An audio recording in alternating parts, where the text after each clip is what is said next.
Hello, this is Andy Bell. And that was Mr. Vincent Clarke from the pop group Erasure. You're listening to Radio P.O.S. Vince Clarke und Andy Bell, besser bekannt als Erasure, begeistern ihre Fans bereits seit Ende der 80er Jahre.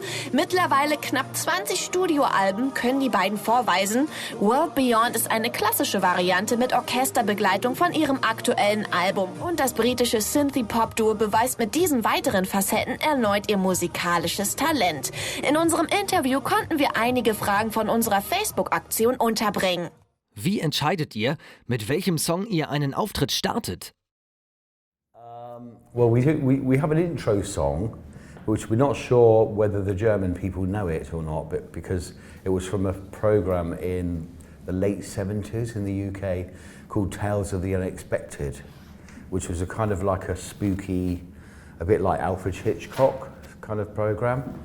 But it had like dancers in the beginning that were kind of like James Bond dancers, so we had that, and then we first started in the UK with Mad As We Are, which is a track that I love from Love Boat, but the fans don't know it so much, so we changed it round to Ola More. So it's like, so we know that song, and I think especially in Germany, they know that song. So, but we try and because the last tour was all about dance remixes, this time, excuse me, this time we even though we start with Ola More, then we make it more gentle, so we try to ease the audience in softly. Yeah. Nach all den Jahren, seid ihr da eigentlich noch nervös? We do get a little nervous, especially at the beginning of a tour. I mean, obviously when you do it, and we've been doing it now for a few weeks, and you get into the swing of it, and when you know everything's going to work and function properly, then it's fine. Was ist die Idee hinter dem neuen Album? Well, what happened was that when we were looking at doing remixes for the original album from last year, I had this idea that rather than do a usual kind of club remix where you just speed up the vocals and make it into a dance remix, that perhaps the songs were better suited to an orchestral arrangement. So that was the idea really. It was going to be like one of the tracks was going to be that remix, and then the record company got into the idea and decided that they would like to do the entire album in this orchestral style.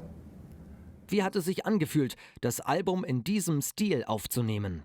I mean, it was an amazing feeling, really, because there's lots of space, you know, because there's kind of maybe 4 or 5 instruments per track, and we'd rehearsed all the tracks just with all the musicians sitting in a room in a circle, and I was in the middle of the circle, and I was singing along while they were playing, which was like such an amazing experience, you know. And on the last, on the Robbie tour, when we were in Vienna, I'd been to see a Mozart recital just with like strings, and that was amazing. Just being in a little small room, apparently where he practiced as a kid, and so it was, you know, it was a great atmosphere, and it just kind of felt like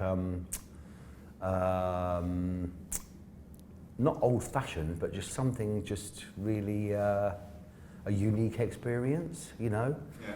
And then I found out it was a really old studio. It was a Decca studio in Brussels, and had this old echo chamber in the back, which was like a huge room, probably this size, but then it had like an accordion-shaped wall to for the reverb to come back. But we sang in one room that was kind of, it was almost like a church, and then and I heard afterwards that Edith Piaf had sang there, did her recordings, and Charles Aznavour, and I was kind of like quite glad they hadn't told me before, because I would have been too nervous, because I'm a huge Edith Piaf fan, and but it was just the experience of being in there and singing in there made it really personal. Wie war's, die Vorband von Robbie Williams zu sein? I mean, it was a really good experience for us, you know. It was a really great opportunity just to be able to play in front of so many people. You know, the tour lasted for 6 months, I think, or just under 6 months, and I think we played in front of 1.2 million people. Yeah. You know, it's crazy numbers, And it was a 45-minute set. We were on at 7, I think, weren't we? Yeah. So we were in bed by 9. Yeah, it was kind of... Sorry, Vince. Yeah. It was just a lovely experience. I mean, all the crew were really nice. Robbie was really cool, you know. So, and hopefully, as you say, I mean, there were some people that we were hoping that we would reintroduce ourselves to some of the Robbie's fans. Wie gefällt es euch hier in Deutschland? In Germany, I think it just depends where you go. You know, I think the people are quite friendly. They're very generous. If you go into bars and pubs and things, when they know you as well, and and we love the food. I mean, it's quite heavy, but we like dumplings and we like goose and red cabbage. We love all those things, you know, and pickles. So it's lucky that we like the food, and it's just I think it's you know, when you go into a hotel, it's going to be pristine, clean. You know, it's. I mean, we're very lucky anyway, the places we get to stay. You know. And Wie war es eigentlich, den ersten Hit zu machen? The first kind of hit we had in Europe was Ola Moore in Sweden.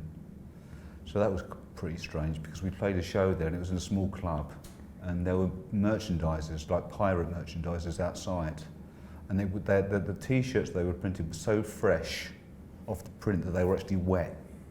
paint. Yeah, wet paint on you. It was terrible. But and then in the UK, our first hit really was Sometimes, I guess.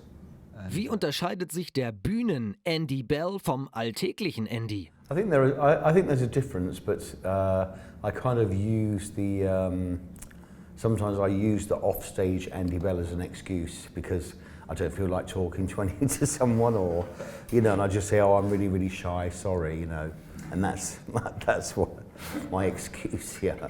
Was wäre aus euch geworden, wenn Musiker keine Option gewesen wäre? No, I'd probably be not a bus driver, a truck driver. Yeah, I think for me it's no question. I think I would have been in something if I was helping in theatre, or I probably would have worked my way onto the stage though, somewhere. Stage Do you end. think so? Yeah. Ist auf der Bühne schon einmal etwas schiefgelaufen? There are still occasional problems, but not that the audience would know about. I mean, I'm more aware of it than anybody else, I guess, you know, because I'm sort of in charge of the technical shit. But in the early days, there were certainly, you know, we did shows where the computer would just break down, and then Andy would have to entertain the audience with just singing without an accompaniment or telling terrible jokes, you know. Erinnert ihr euch an einen ganz bestimmten Moment in eurer Musikkarriere? I don't know really. I mean it's very flattering, you know, with people. I mean, so many people coming to the shows and things, and still after all this time, you know. And Vince was saying, you know, now we're playing in San Francisco and we're playing 3 nights in a row. But in the beginning, it seemed like it was much more exciting, the people. And I was thinking, like, I said to Vince, well, it was because then I came out and it was fresh, you know, it was new, it was fresh news. But then once that's done, there's no more, you know, you're out and that's it, kind of thing. Can't come out twice. Yeah, but we did get the keys to the city, so which was really nice, you know, just as an accolade, you know. But I don't know where they are. The keys, I've lost them. It's a piece of paper. You know, I don't know where it is. Yeah. Wie sieht es mit euren Fans aus? Gibt es welche, an die ihr euch explizit erinnert? Well, we certainly remember faces, for sure, you know, and I mean, there's an unofficial German Erasure fan club, and so we usually get to meet those guys, and they've been coming to the concerts for years.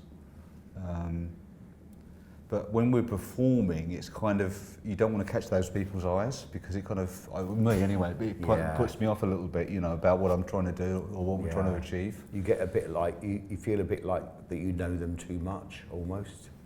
You know? They know you. Yeah. Yeah. Wie haltet ihr euch fit, wenn ihr auf Tour seid? Well, I should be making sport, but I didn't make any sport since the last Robbie show.